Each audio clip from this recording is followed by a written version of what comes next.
his Belgian accent. And maybe he'd have been right. Perhaps Mrs. Shelley does have hidden depths.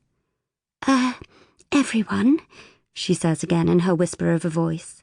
Can we move on now, please? I glance round at the other students. They must have finished looking at the painting some while ago, because they're all gathered round the benches and windows, chatting and chewing gum. One group of students are all busy doing each other's hair, while some others are sitting on the floor, sharing things on their phones and laughing loudly. No one is listening to Mrs. Shelley. Brianna's lost concentration again, and is aiming the torch at a landscape on a side wall. Then she points it at the next painting, and starts moving the beam along, one picture at a time, until she rounds the corner and reaches sunflowers. Until this one, the beam has been invisible. But now there's something that shouldn't be there. I move in closer.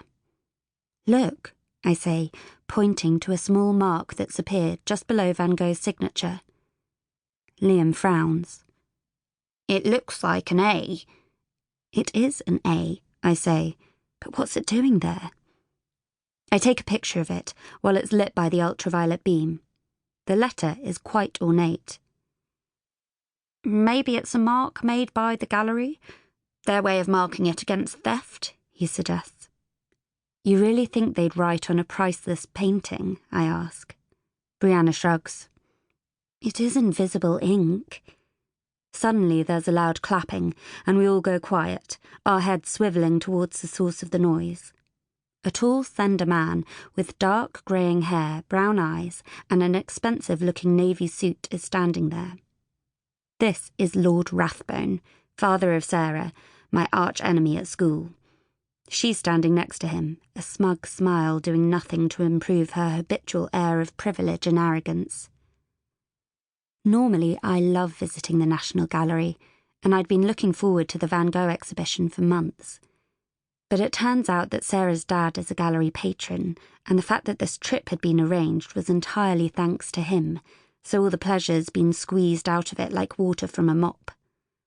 Lord Rathbone smiles at us, and I wince unexpectedly. I have an unpleasant image of him catching small prey in that sinister grin. He's like one of those toothed Venus flytrap plants. Please do your teacher the courtesy of paying attention to her words of wisdom, he says. We are, after all, here to learn. His voice has the oily tone of someone who's used to getting his own way. Brianna leans into my ear. Ugh, he's even more patronising than his daughter, she whispers. I nod and murmur. At least now we know where she gets it from.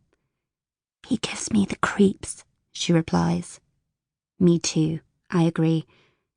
Mrs. Shelley clears her throat and says something.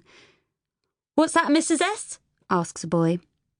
I can't hear her, says another. Can you? Liam leans into my ear. She said it's time to move on to the next room. How do you know? I ask him. I've been learning lip reading. I thought it might come in useful. Lord Rathbone claps his hands again and shouts, Silence! He's gone an impressive deep red, which I'd like to inspect more closely. I think it's shade number 9A0000 in the hexadecimal code used to identify precise colours on computers, but it's hard to tell without getting nearer to him than would be polite. I will not tolerate this insolence, he exclaims. You listen to your teacher with respect. Everyone falls silent, and he nods to Mrs. Shelley, who blushes. Right. Thank you, Lord Rathbone. Now, listen carefully, everyone.